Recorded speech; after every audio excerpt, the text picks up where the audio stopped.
Subscribe करें और bell दबाएं ताकि कोई खबर रह न जाए।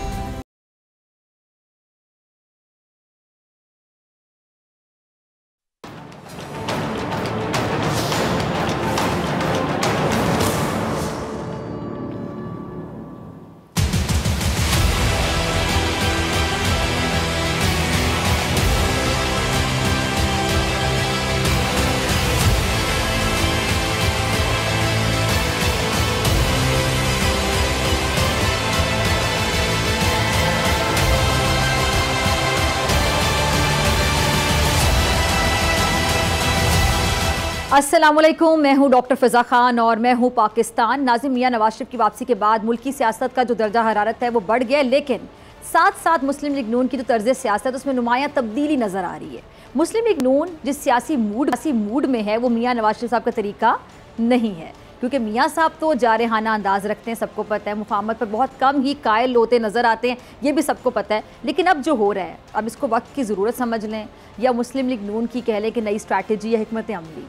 अच्छा, गुज़िश्ता रोज़ होने वाले मुस्लिम लीग नून के आला सतह के इजलास में मुस्लिम लीग नून ने अपनी माजी की कारकर्दगी को इंतखाबी बयानिया बनाने का फैसला कर लिया है। मुस्लिम लीग नून नवाज शरीफ साहब के साबिका अदवार में बनाए जाने वाले मनसूबों की बुनियाद पर मैदान में उतरेगी। मियां नवाज शरीफ साहब और मुस्लिम लीग नून के रहनुमा इंतखाबी मुहिम के दौरान अपनी जो साबिका परफॉर्मेंस है, कारकर्दगी, उसकी बुनियाद पर वोट मांगेंगे। लेकिन एक सवाल जो सबसे ज़्यादा अहम है वो ये है कि गुज़िश्ता 16 माह मियां शहबाज शरीफ साहब की वज़ारत उज़्मा के दौर को मुस्लिम लीग नून और मियां नवाज शरीफ साहब किस तरह से जस्टिफाई करेंगे।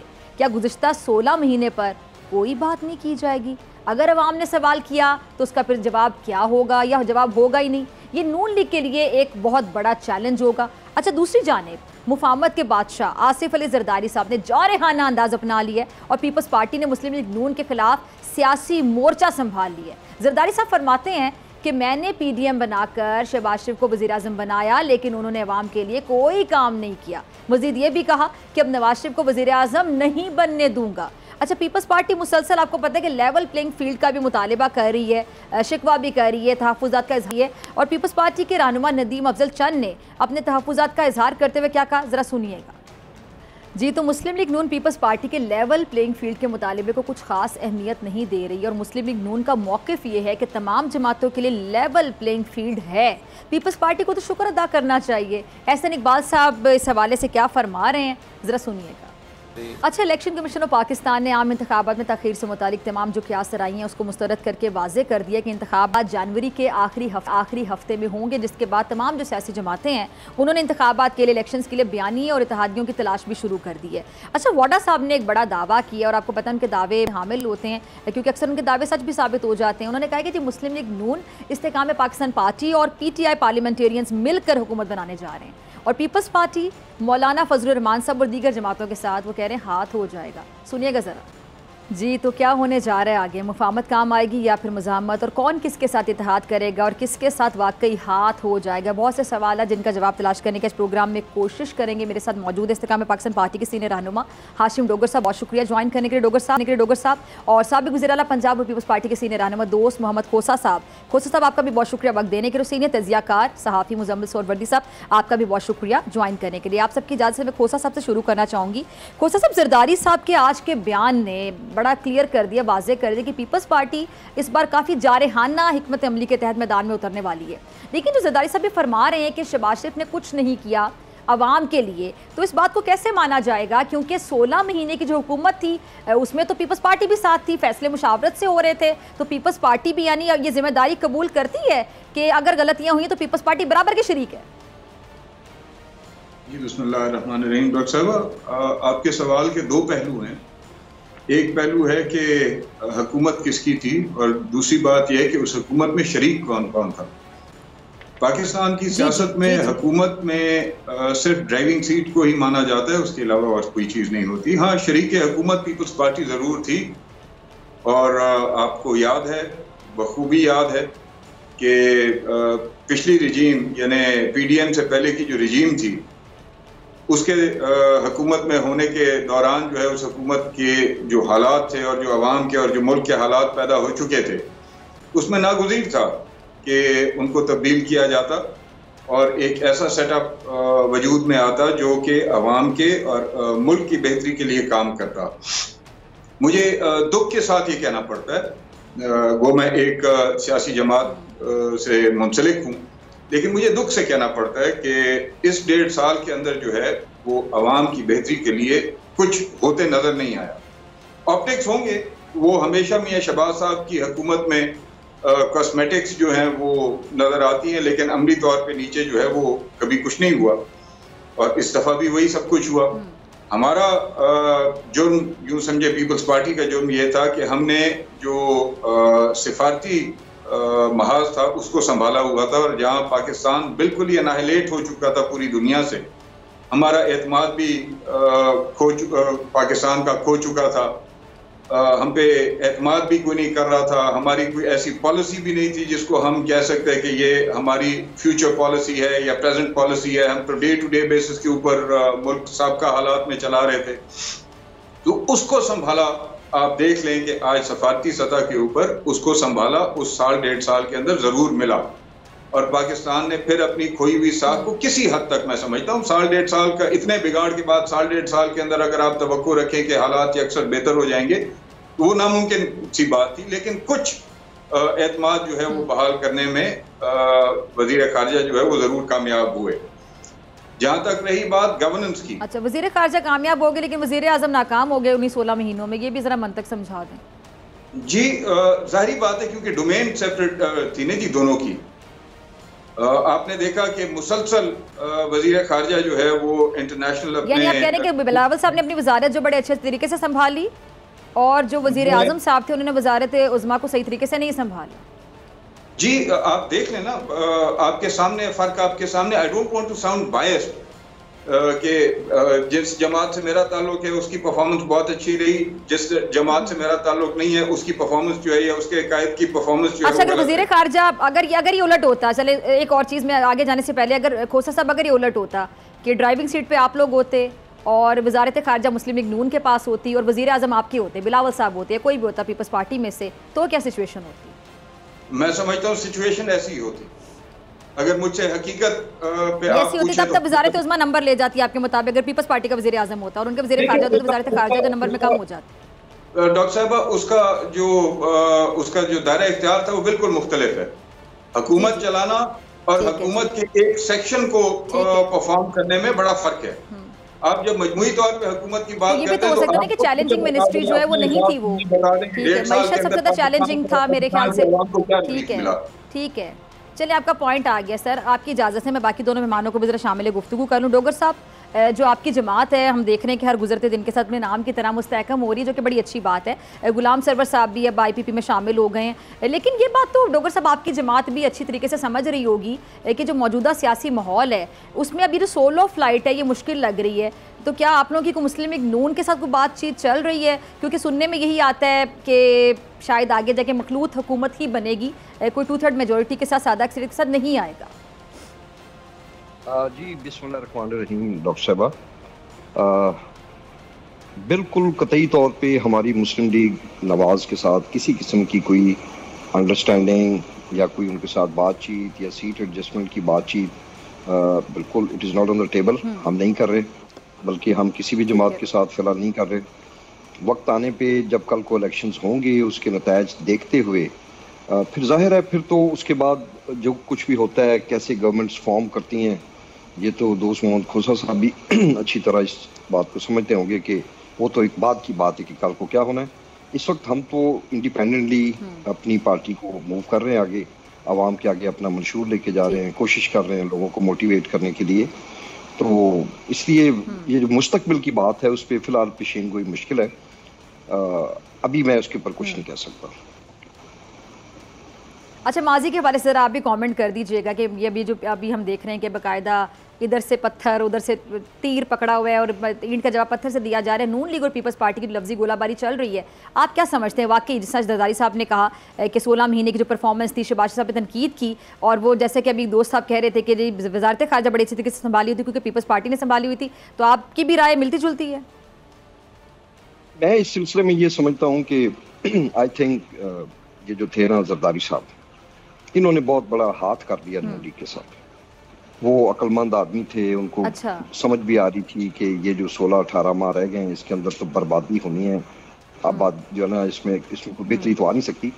तो ही वॉज वेरी इंटेलिजेंट। उन्होंने जो सारा जो था वो उसका जो मंबा डाल दिया मियाँ शहबाज शरीफ साहब पे, जो कि मरे जा रहे थे कि मैं किसी तरह वज़ीर आज़म बनूं। खुद उन्होंने एक सॉफ्ट इमेज बिल्ड करने के लिए बेटे को जो है वो वज़ीर ख़ारजा बनवा दिया, जिन्होंने कि मेरे ख्याल है अगर 1.5 साल था तो उसमें तकरीबन 1 साल 4 महीने बाकी मुल्कों के दौरे किए, अपना लोगों को जाके मिले, अपने PR ठीक की। और अब बड़ी खूबसूरती से वो दोस्त मोहम्मद खोसा साहब भी और हमारे जितने भी दोस्तों के साथ बात होती है वो इसको बड़ी खूबसूरती से डिसऑन कर रहे हैं। आई थिंक ये थोड़ी सी एक प्रोफेशनल जाती हो जाएगी कि जब आप लोग थे, और मैं समझता हूँ कि जो अदम एतमाद हुआ था और बाद में गवर्नमेंट लेने का जो काम किया था उसमें 70% रोल तो जरदारी साहब का था। अब पता नहीं उन्होंने इनसे कोई माजी का कोई इंतकाम लिया है या क्या किया है, मगर सत्यानाश करके रख दिया नवाज शरीफ का, नवाज लीग का। पंजाब के अंदर तो हम देख रहे हैं कि अगर हमारी पार्टी में इंशाल्लाह जैसे बेहतरी आ रही है विद एवरी पासिंग डे, तो ये तो हार जाएंगे बुरी तरह यहाँ से नून लीग वाले, और इसके सारे के सारे जिम्मेदार जरदारी साहब है। बहरहाल ठीक है, अब मौका आ गया है, इलेक्शन होने हैं, तो मैं भी इनको बोलूँगा कि खूब एक्सीलेटर के ऊपर पैर रखें और इनको दबाएं जितना हो सकता है नून लीग को। ठीक है जी, ठीक है। मुजम्मिल साहब बहुत शुक्रिया, और आपने कोऑपरेट भी किया कि आपके पास आते आते मुझे 12 से 13 मिनट हो गए। अच्छा जी मुजम्मिल साहब, ये एक चीज़ ये कि अभी जो तनकीद कर रही हैं दोनों पार्टियां एक दूसरे पर, कोई किसी पर मलबा डाल रहा है, हालांकि रिस्पॉन्सिबिलिटी सबको लेनी चाहिए, सबने मिलकर हुकूमत की जो गलतियाँ उसे सीखना चाहिए, आगे बढ़ना चाहिए। अब दूसरे इंतखाबात करीब आते ही हम देख रहे हैं कि जो सियासी जमातें हैं अपने बयानियाँ तलाश कर रही हैं। मुजम्मिल साहब, मुस्लिम लीग नून मियाँ नवाज शरीफ साहब के अदवार की जो कामयाबी हैं उनको इंतखाबी बयानिया के तौर पर इस्तेमाल करेंगी, और जो पीपल्स पार्टी जो सूरत हाल नज़र आ रही है, शायद इत्तेहादी हुकूमत की जो 16 माह की कारकर्दगी उसको मुस्लिम लीग नून के खिलाफ चार्जशीट कर सकती है। आप कैसे देखते हैं पूरी सूरत हाल? देखिए, बैटलफील्ड है पंजाब, और पंजाब में पीपल्स पार्टी इस वक्त किसी पोजीशन में नहीं है। ये कहना गलत ना होगा कि पंजाब में अगर मुस्लिम लीग नून के बाद कोई जमात मौजूद है तो वो IPP है। इस वक्त यहाँ PTI मौजूद है, या मुस्लिम लीग नून मौजूद है, या IPP मौजूद है। पीपल्स पार्टी का तो IPP से भी नीचे नंबर है, क्योंकि IPP के पास कम से कम कैंडिडेट्स तो हैं मेजॉरिटी ऑफ दी हलकों में।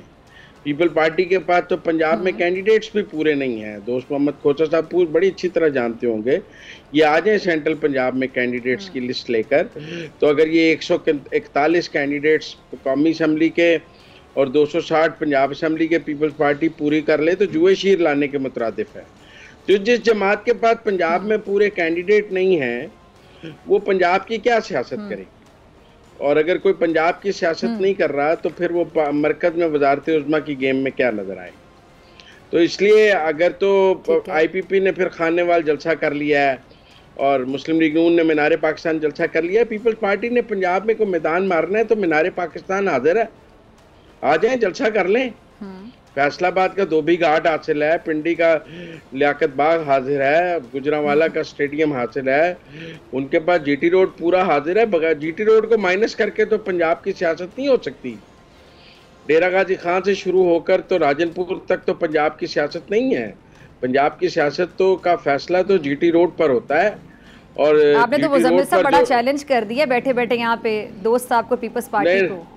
GT रोड के मतलब पंजाब की सियासत का फैसला GT रोड पर होता है, चाहे आप उसको मुस्लिम लीग नून को GT रोड की पार्टी कह लें या ना कह लें, लेकिन GT रोड की सीट, GT रोड की 70% सीटें हैं पंजाब में।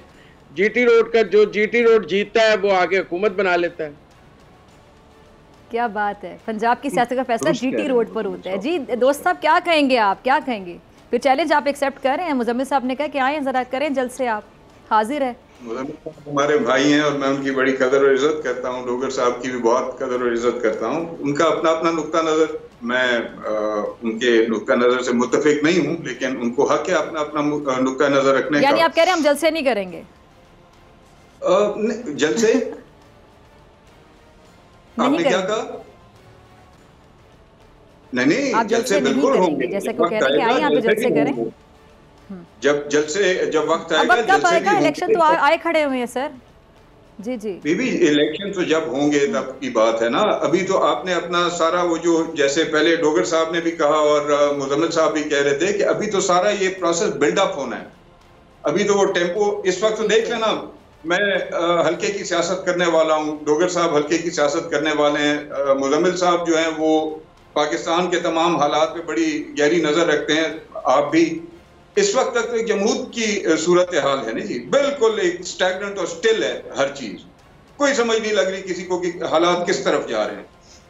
इन हालात के अंदर मियां नवाज शरीफ ने अपनी आमद के ऊपर एक शो करना था, उन्होंने कर लिया, अच्छा किया बुरा किया, जिस तरह से भी मैनेज किया, दैट इज डिबेटेबल, बट हो गया, हम उसको एक्सेप्ट कर रहे हैं, एज अ पाकिस्तानी उसको एक्सेप्ट कर रहे हैं। उन्होंने अपना एक शो करना था, अपनी एंट्री पे एक शो करना था, उन्होंने एक कर लिया। अब जब मैदान बाकायदा गर्म होगा तो फिर हर कोई अपनी अपनी एफर्ट्स करेगा ना जी। फिर जीटी रोड के ऊपर कितने जलसे होंगे, फिर सेंटर में कितने जलसे होंगे, फिर साउथ में कितने जलसे होंगे, ये पब्लिक उस वक्त देख लेगी। अब मैं कबल वक्त उसके ऊपर क्या आपसे बात करूं। ठीक है, और ये माहौल बनते बनते और कितने आपको लगता है टाइम लग जाएगा? देखें वो कहते हैं ना, many steps between the cup and the lips. बहुत सी चीजें हैं जो कि बड़ा टाइम चाहिए उसके ऊपर गुफ्तगू करने का, आपके पास इतना टाइम होता नहीं है। लेकिन आहिस्ता आहिस्ता हालात मुझे लग रहा है कि अब इलेक्शंस की तरफ जाते नजर आ रहे हैं, लेकिन अभी जो डेट्स दी गई हैं हम इसके ऊपर मुतमईन नहीं है। इसीलिए हमारी लीडरशिप से लेकर हमारे कारकुन तक ये डिमांड कर रहे हैं कि फौरी इलेक्शंस कराए जाएं, आईन के और कानून के दायरे में रहते हुए उस स्केड्यूल, उस डेट्स के दौरान जो है वो इलेक्शंस कराए जाए। हमें नहीं लगता। ठीक है डोगर साहब, ये अब आप क्या देख रहे हैं पूरी सूरत हाल आगे जाके कि जब ये पंजाब में, जाहिर बात है आप लोगों का भी कंपटीशन है, पंजाब में कौन हुकूमत बनाता है उसका बड़ा असर आता है कि विफाक में किसकी हुकूमत होगी, वज़ारत उज़्मा की कुर्सी पर कौन बैठेगा। तो आप लोगों की पार्टी की तैयारी अच्छी है? जी बिल्कुल, देखें ये तो एक बिल्कुल वो इन्फेंसी की स्टेज पे है हमारी सियासी जमात।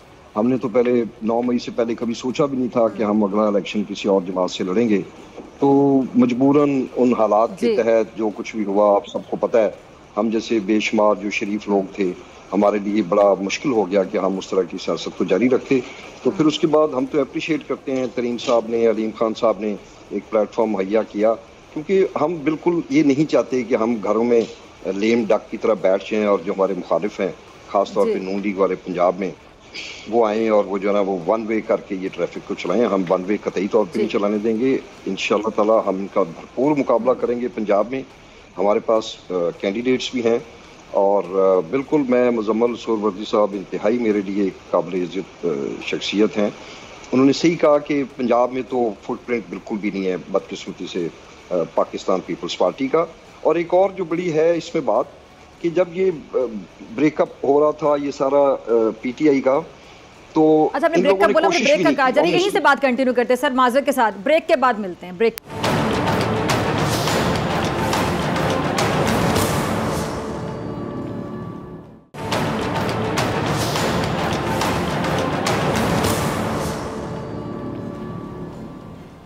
वेलकम बैक नाजरीन, तीनों मेहमान मेरे साथ मौजूद हैं। अच्छा मैं आपकी तरफ आना चाहूँगी मुजम्मिल साहब, एक चीज़ ज़रा समझाइएगा, आपको क्या समझ आती है? तमाम खबरों पे तज्जिया देते हैं, तबसरा करते हैं, बड़ी गहरी नज़र रखते हैं। मुजम्मिल साहब पहले हम देख रहे थे कि लेवल प्लेइंग फील्ड नहीं है, लेवल प्लेइंग फील्ड नहीं, यही गिला शिकवा हम करते हुए सुनते थे पीपल्स पार्टी की तमाम सीनियर लीडरशिप, बिलावल साहब ये गिला कर रहे हैं। अब जरदारी साहब ने एकदम से जारहाना पोजीशन संभाल ली है, इतनी तब्दीली की वजह आपको क्या समझ रही थी? साथ ही साथ उन्होंने चैलेंज कर दिया कि मैं नवाज शरीफ साहब को वज़ीर-ए-आज़म नहीं बनने दूंगा, ये खबर सामने आई है, तो क्या समझ आती है आपको? देखिए मेरे ख्याल में जब पीडीएम की गवर्नमेंट का इख्तिताम हो रहा था तो पीपल्स पार्टी की ये कैलकुलेशन थी कि नवाज शरीफ की वापसी नहीं हो सकेगी, क्योंकि पीडीएम की 16 माह की हुकूमत में भी नवाज शरीफ की वापसी मुमकिन नहीं हो सकी थी। तो उनका ख्याल था कि नवाज शरीफ की कभी वापसी नहीं हो सकेगी इस्टेब्लिशमेंट से, वो कन्विक्टेड हैं, वापस आएंगे तो जेल जाना पड़ेगा, जेल जाएंगे तो मुस्लिम लीग नून को और नुकसान होगा, लिहाजा वो बाहर बैठने में ही अपनी आफियत समझेंगे। तो उनका ख्याल था कि अगर नवाज शरीफ नहीं होंगे और मुस्लिम लीग नून को इंतखाबी मुहिम चलानी होगी तो उनको बड़ा नुकसान होगा और पीपल्स पार्टी को उसमें एज होगा और पीपल्स पार्टी इस पोजीशन में होगी कि मुस्लिम लीग नून से अपनी बात को एडजस्टमेंट की और दूसरी बातें मनवा सकेगी। लेकिन अब जो हमें पीपल्स पार्टी का गिला समझ आ रहा है वो ये है कि उन्हें पीपल्स पार्टी को ये गिला है कि नवाज शरीफ की हिफाजती ज़मानत क्यों हो गई, उनको गिला है कि उनकी अपीलें क्यों बहाल हो गई, उनको गिला है कि वो नाअहल से अहल क्यों हो गए। यही उनको गिले हैं जिसकी बुनियाद पर वो कह रहे हैं कि लेवल प्लेइंग फील्ड नहीं रहा। तो इसका मतलब है वो ये देखते थे कि एक पॉपुलर लीडर इमरान खान, उसके ऊपर वो जेल में चला गया है, दूसरा पॉपुलर लीडर नवाज शरीफ भी आएगा तो जेल में चला जाएगा, तो सूनियां और जंगियां गलियां विच बिलावल यार फिरेगा। लेकिन गेम बदल गई और नवाज शरीफ को हिफाजती जमानत भी मिल गई, सजाएं भी मुअत्तल हो गई और अपीलें भी बहाल हो गई। तो एक फ्रंट रन प्लेयर जो पीपल्स पार्टी से बड़ी सियासी जमात है पंजाब की और जीटी रोड की, वो मैदान में आ गई अपने एक लीडर के साथ और उन्होंने आकर एक शो भी मीनार पाकिस्तान पर डाल दिया।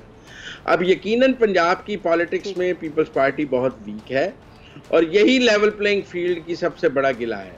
अगर आज आईपीपी के सारे लोग पीपल्स पार्टी में शामिल हो गए होते, ये डोगर वगैरह, डोगर साहब और सब, आप ये मंजरनामा देखें कि अगर ये आईपीपी ना बनती और सब लोग पीपल्स पार्टी में चले जाते, पीटीआई पार्लियामेंटेरियन ना बनती और सब लोग पीपल्स पार्टी में चले जाते और नवाज शरीफ जेल चले जाते, तो आज पीपल्स पार्टी की लेवल प्लेइंग फील्ड तो पूरी हो जाती और वजारत उज़्मा का रास्ता क्लियर हो जाता। अब ये डोगर साहब वगैरह ने भी बहुत जुल्म किया है पीपल्स पार्टी के साथ कि इन्होंने आईपीपी बनाना गवारा किया है, पीपल्स पार्टी में शामिल होना गवारा नहीं किया चारों ने, और ऊपर से परवेज खटक ने भी गवारा नहीं किया। और कुदरत की सितम ज़रीफी देख ले कि नवाज शरीफ वापस आ गया, तो लेवल प्लेइंग फील्ड तो डूब गई ना सारी। लेवल प्लेइंग फील्ड तो इसी बात पर थी ना कि सब मर जाएंगे और हम दूल्हा बन जाएंगे, ना कोई मरा ना आप दूल्हा बन सके। जी दोस्त मोहम्मद खोसा साहब, क्या दूल्हा बनने के लिए सबको मारना जरूरी होता है? मुझे बड़ी हैरत हो रही है मुजम्मिल साहब के तज्जिये के ऊपर कि वो किस तरह से ये तज्जिया करें। यूसी ये तो फिर इस तरह से बात होती कि जी जरदारी साहब को गिरफ्तार कर लिया जाता, बिलावल साहब को गिरफ्तार कर लिया जाता, उनकी फुफी को गिरफ्तार कर लिया, यानी तमाम स्टेक होल्डर जो सीनियर्स हैं पीपल्स पार्टी के उनको किसी तरह से हटा दिया जाता, जिस तरह से इमरान खान साहब को हटा दिया गया है। और उसके मुताबिक मियां नवाज शरीफ को खुली छूट मिल जाती कि वो आ जाते और आके दूल्हा बन जाते। इस तरह से नहीं होता। पहले तो मुझे मुजम्मिल साहब ये बताएं कि मियां, आपको मैं एक सेकंड के लिए एक साइड पे करता हूं, मैं मुजम्मिल साहब से सवाल करता हूं कि जो पलंदा मियां नवाज शरीफ के बारे में आज से 6 साल पहले तैयार किया गया और मुसलसल वो 6 साल चलता रहा, क्या वो गलत था या सही था? जो 6 साल के बाद मियां नवाज शरीफ के अंदाज में पाकिस्तान वापसी हुई है, क्या वो सही है या गलत है? यूसी सवाल तो मियां नवाज शरीफ सबसे जवाब लो, फिर डोगर साहब की तरफ आती हूं। हमारे हवाले से मुजम्मिल साहब का कमेंट ले लूं इस पे, दोस्त साहब खोसा साहब, मुजम्मिल साहब का कमेंट ले लूं इस पे। जी मुजम्मिल साहब, मैं समझता हूं नवाज शरीफ को गलत निकाला गया। अब जहां तक आप वापसी की बात कर रहे हैं कि वापसी पर उनको क्या फेवर मिली है, जी खोसा साहब कुछ और भी कहना चाह रहे हैं, डोगर साहब खामोश हैं इस पूरी सूरत हाल। अच्छा जी खोसा साहब जरा ऐड कर दें। जी मुजम्मिल साहब जरा खोसा साहब कुछ कहना चाह रहे हैं। जी खोसा साहब। जी मैं जो बात कहना चाह रहा था वो मखदूम यूसुफ गिलानी के हवाले से सहूलतकारी किसने की उस वक्त, ये भी जरा बताते जाएं। भाई नहीं, फिर खोसा साहब बलूचिस्तान की हुकूमत नून लीग की गिराने कौन गया था? आसिफ जरदारी साहब गए थे। सेनेट में सादिक संजरानी साहब को लाने कौन गया था? आसिफ जरदारी साहब गए थे। पीटीआई के साथ 2018 के पहले नवाज शरीफ को निकालने के स्क्रिप्ट पे कौन प्लान कर रहा था? जरदारी साहब प्लान कर रहे थे। 2018 की असेंबली में इमरान खान के मुकाबले पे शहबाज शरीफ को वोट नहीं डाला था और फिर शहबाज शरीफ को वजीर आजम बनाने के लिए उसके घर चले गए थे। फिर इस तरह की दो अमली हमें जरदारी साहब की सियासत में ज्यादा नजर आ जाएंगी कि 2018 में आप जो शहबाज शरीफ को वजीर आजम के लिए वोट देने के लिए तैयार नहीं थे कि फैज मौजूद था, और 2022 में आप इसलिए तैयार थे कि फैज मौजूद नहीं था। फैज तो सर किसी और तरफ बट रहा था, हम लोग तो उस वक्त भी ज़ेरे ताब थे। आप भी फैज के इशारों पर ही नाच रहे थे ना। जब फैज हटा तो आपकी सियासत बदल गई। आप पीपल्स पार्टी के हवाले से बात कर रहे हैं? बिल्कुल। बड़ा ताज्जुब है मुझे मुजम्मिल साहब आपके इस कमेंट के ऊपर कि आप ये आपने पीडीएम तोड़ी, आपने पीडीएम तोड़ी, आपने शहबाज शरीफ को वोट नहीं दिया, आपने बलूचिस्तान की हुकूमत गिराई, आपने सादिक संजरानी वाला ऑपरेशन किया, वो सब किसके कहने पे किया? इमरान खान के कहने पे किया था। अगर मुझे इजाजत दें, मैं आपकी बात काटना नहीं चाह रहा, आप मुकम्मल कर लें, फिर अगर मुझे 1 सेकंड के लिए इजाजत दे दें तो मैं एक कमेंट करना चाहूंगा। बिल्कुल बिल्कुल। जनरल फैज के रिटायरमेंट से 3 महीने पहले वो लंदन किसको मिलने के लिए गए थे?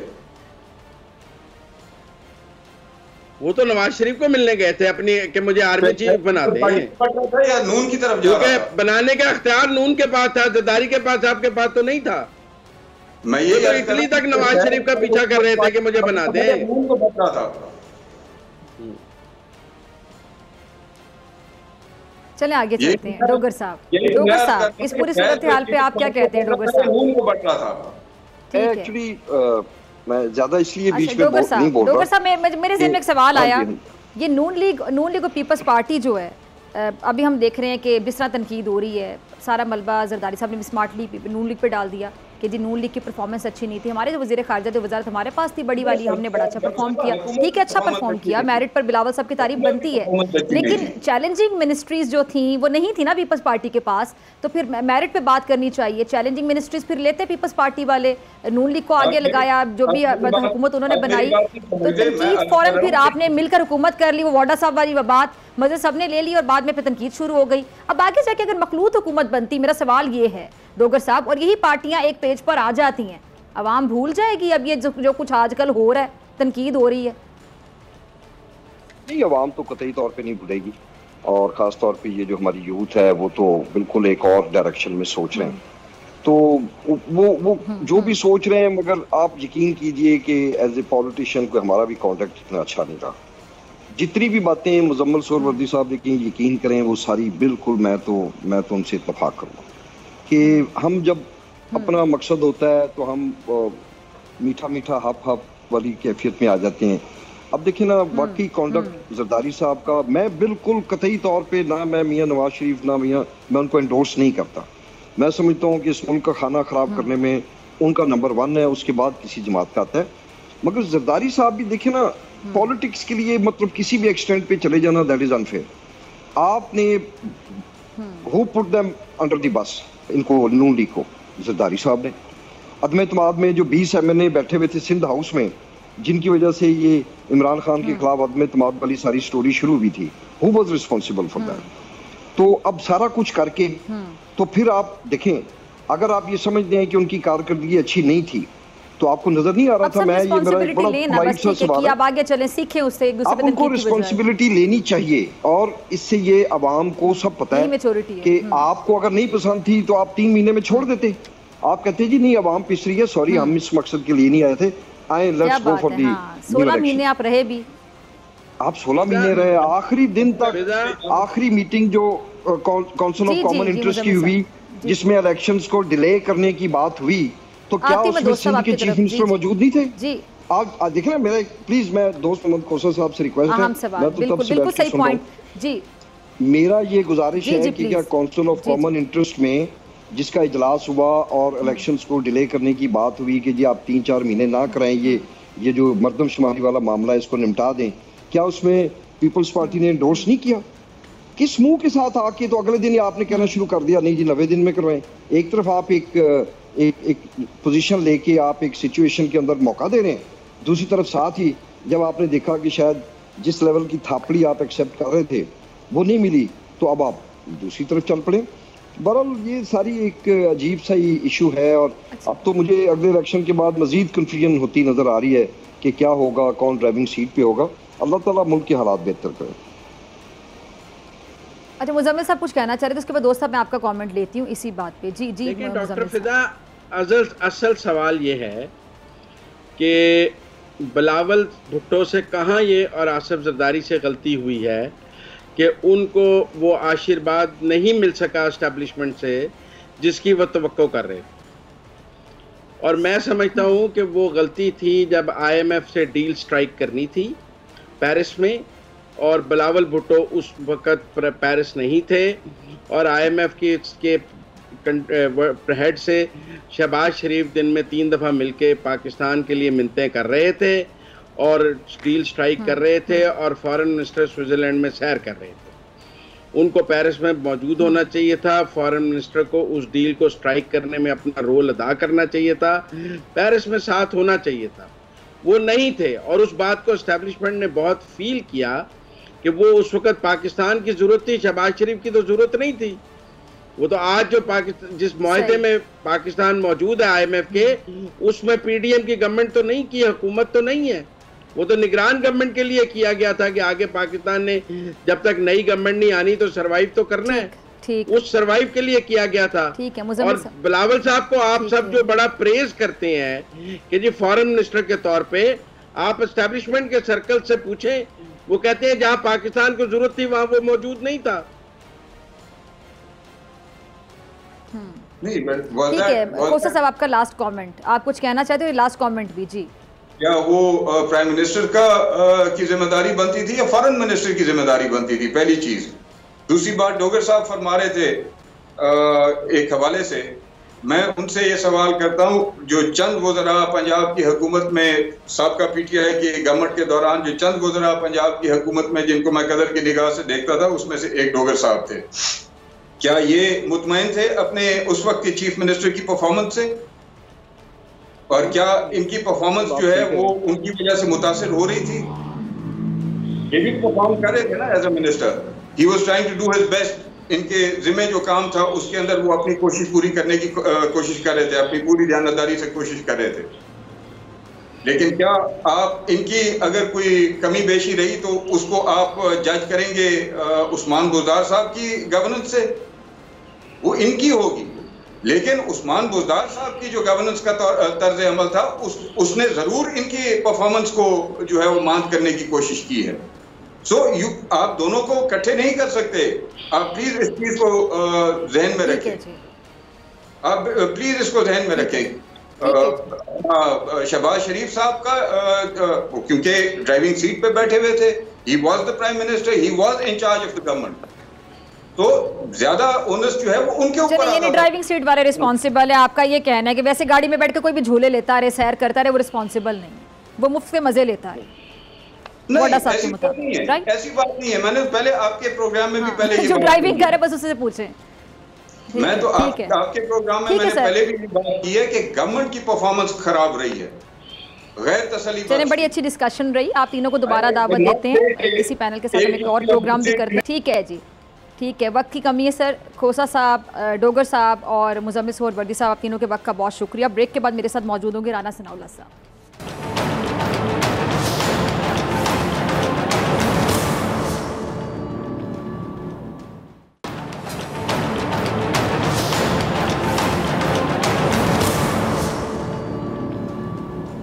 वेलकम बैक नाजरीन। ब्रेक से पहले बात हो रही थी मौजूदा सियासी माहौल और इसमें बढ़ती जो महाजराई उस हवाले से पीपल्स पार्टी और जो नून लीग है वो एक बार फिर से आमने सामने दिखाई दे रहे हैं। लेवल प्लेइंग फील्ड ना होने और सहूलत फराम करने के जो इल्ज़ाम हैं वो भी लगाए जा रहे हैं। अच्छा, नवाज शरीफ साहब की जो वापसी है उसके बाद तमाम जो सूरत हाल है वो तब्दील हो गई। क्यों तब्दील हो गई, इस पर बात करने के लिए मेरे साथ मौजूद है मुस्लिम लीग नून के सीनियर राना सनाउल्लाह साहब। बहुत शुक्रिया राना साहब ज्वाइन करने के लिए, वक्त देने के लिए। राना साहब, मियाँ साहब की वापसी के बाद जो सियासी दर्जा हरारत है बढ़ गया है और मुस्लिम लीग नून की अब क्या स्ट्रैटेजी है इलेक्शंस को लेकर? मुस्लिम लीग नून जिस सियासी मूड में है वो कहा जा रहा है कि मियाँ साहब का तरीका ऐसा नहीं है, क्योंकि मियाँ साहब जारहाना अंदाज रखते हैं हमेशा, अब भी जरा तब्दील है। देखिए, मियाँ नवाज शरीफ साहब की वापसी के बाद सियासी टेम्परेचर यकीनन बड़ा होगा, बढ़ना चाहिए, क्योंकि ये बड़े लीडर की जो है वो वापसी हुई है। वो काफ़ी अरसे बाद तकरीबन 4 साल बाद जो है वो दोबारा अपने मुल्क में और सियासत में वापस आए हैं। तो उन्होंने अपने रिसेप्शन के बाद जो फर्स्ट मीटिंग की है कल, तो उसमें उन्होंने अपने अहदाफ तय किए हैं। एक तो वो सैटरडे को उन्होंने जो हमारी मरकजी काउंसिल है, जो पार्टी का एक पॉलिसी मेकिंग और फैसला कौन एक फोरम है, जिसमें कोई तकरीबन 2000 के करीब मेंबर हैं पूरे मुल्क से, तो उन्होंने उसका इजलास बुलाया है तो उससे वो खिताब भी करेंगे और मरकजी कौंसिल से जो पार्टी प्रोग्राम है उसकी अप्रूवल भी हासिल करेंगे। उसके बाद हमने एप्लीकेशन जो है वो इनवाइट कर ली है फॉर टिकट ऑफ बोर्डिंग 1 से 10 तक। ठीक है। और 10 के बाद फिर हमारे पार्लिमानी बोर्ड के इजलास होंगे, हम लोगों को पार्टी टिकट अवार्ड करेंगे और उसके साथ ही फिर जो है वो इलेक्शन कैंपेन शुरू हो जाएगी। और हर डिवीजन हेडक्वार्टर में मैंने ये पंजाब की तंजीम ने ये तय किया है कि हर डिवीजनल हेडक्वार्टर में एक बड़ा जलसा जो है वो मियां नवाज शरीफ साहब का होगा और इसी तरह बड़े डिस्ट्रिक्ट में पार्टी प्रेसिडेंट मियां शहबाज शरीफ साहब और पार्टी की चीफ ऑर्गेनाइजर मरियम नवाज शरीफ साहबा जो है वो इंशाअल्लाह ताला जलसे और खिताब करेंगे। सही, ठीक है। अच्छा राना साहब, ये जो मुस्लिम लीग नून को बहुत से चैलेंजेस का सामना है, एक चैलेंज आपके जो नाराज़ साथी हैं उनको मनाने का है, दूसरा मियां शहबाज शरीफ साहब की जो 16 महीने की हुकूमत है उसका है, जिसमें आप खुद भी एक अहम वजारत पर थे। तो आप क्या समझते हैं कि किस तरह जस्टिफाई करेंगे गुज़िश्ता जो 16 महीने की हुकूमत है उसको? मियाँ साहब ने इस पर कोई बात की है अब तक या नहीं की? देखिए, इसको जस्टिफाई तो हम इस तरह से करेंगे और हकीकत भी ये है कि ये मुल्क जो है वो 3.5-4 साल, पौने 4 साल के इंतहाई बुरी गवर्नेंस, इंतकाम पे मबनी सियासत और मुआशी तबाहकुन पॉलिसियों की वजह से जो है वो डिफॉल्ट के दहाने पे जा पहुंचा था। तो ये 16 माह की हुकूमत है कि अल्लाह के फजल से मुल्क डिफॉल्ट से भी बचा है और अभी तक गुजारा हो रहा है। तो इंशाअल्लाह ताला आने वाली मुंतज़िर हुकूमत जो है वो इंशाअल्लाह खुशहाली तरक्की के जो है तो दौर को वापस लेके आएगी। तो वो सारी चीज़ लोगों के सामने है और हम इंशाअल्लाह ताला इस चीज़ को लोगों तक पहुँचाने में कामयाब है और कामयाब रहेंगे इंशाअल्लाह। अच्छा राना साहब, ये जो जरदारी साहब अभी बड़ी खुलकर तनकीद कर रहे हैं, हाल ही में उन्होंने एक बड़ा बयान ये दिया है। जरदारी साहब कहते हैं कि जी मैंने पीडीएम बनाकर जो शहबाज शरीफ साहब को वज़ीर-ए-आज़म बनाया लेकिन उन्होंने अवाम के लिए कोई काम नहीं किया है। और ये भी कहा है उन्होंने कि जी अब नवाज शरीफ साहब को वज़ीर-ए-आज़म नहीं बनने दूंगा। बड़ा बयान है। तो क्या आप समझते हैं कि पीपल्स पार्टी जिस तरह जरदारी साहब बड़ी जारहाना पोजीशन लेके सामने आ गए हैं, ये मुश्किलात खड़ी कर सकते हैं आपके लिए, नून लीग के लिए? देखें, जरदारी साहब जो है बड़े एक वाइस और बड़े एक्सपीरियंस सियासतदान है और वो सियासतदान है सियासत देंगे।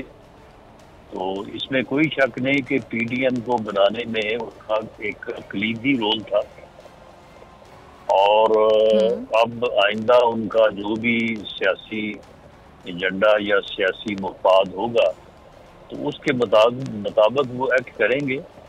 लेकिन वो एक जो है वो वाइज सियासतदान की तरह हालात से समझौता करने की बड़ी कुव्वत रखते हैं। तो इसलिए आने वाले हालात में इलेक्शन तो वो हमारे और हम उनके खिलाफ लड़ेंगे, इसमें तो कोई शक नहीं। और जब खिलाफ इलेक्शन लड़ेंगे तो फिर एक दूसरे के खिलाफ बात भी करेंगे, तकरीर भी करेंगे, जलसा भी करेंगे। लेकिन जैसे ही अवाम का फैसला आ जाएगा तो मुल्क की तामीर के लिए और मुल्क को मुश्किल हालात से निकालने के लिए मैं समझता हूँ कि जरदारी साहब का तआवुन हमें और हमारा तआवुन उन्हें दरकार होगा और उसमें इंशाअल्लाह ताला मिल के सभी जमातें जो है मुल्क को इस बहरान से निकालेंगे।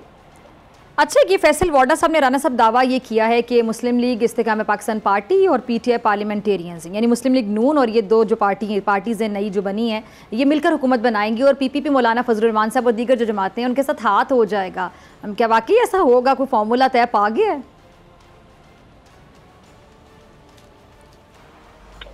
देखिए, ये फैसल वाडा साहब की एक असेसमेंट है, आप कह लें, या उनका एक अंदाजा है। वो भी वफाकी वजीर रहे हैं और पावर्स कॉरिडोर में जो है वो घूमते हैं, फिरते हैं, बातें सुनते हैं। तो उन्होंने अपने तौर पे एक अंदाजा लगाया है, वो कोई जरूरी नहीं है कि वो दुरुस्त हो। तो उनका एक अपना असेसमेंट है, लेकिन हमारा तो ये दावा भी है और हमारी कोशिश भी कि हम सिंपल मेजॉरिटी के साथ कम से कम अपनी पार्टी की हुकूमत बनाए और हमें कोलिशन में ना जाना पड़े। ठीक है, ठीक है। अच्छा, ये मियाँ साहब के जो कानूनी मामलात में राह हमवार नहीं होती अगर, तो मुस्लिम लीग नून मरियम नवाज शरीफ साहब की तरफ देखेगी या फिर मियाँ शहबाज शरीफ साहब की तरफ देखेगी? नहीं, देखें, इस वक्त ये पार्टी फैसला कर चुकी है कि नेक्स्ट जो पार्लियामेंट होगी, जो पार्लियामेंटी ग्रुप होगा, तो उसके लीडर मियाँ नवाज शरीफ ही होंगे। और वैसे भी वो पार्टी के कायद है, वो जो भी फैसला करेंगे पार्टी के लिए एक्सेप्टेबल होगा। ठीक है जी। राना सनाउल्लाह साहब, बहुत शुक्रिया आपके वक्त के लिए और इसी के दीजिए इजाज़त। आपसे मुलाकात होगी इंशाल्लाह कल सेम टाइम सेम चैनल। अगर ज़िंदगी ने वफ़ा की, दुआओं में याद रखिएगा, अपना बहुत ख्याल रखिएगा। अल्लाह ने के बाद।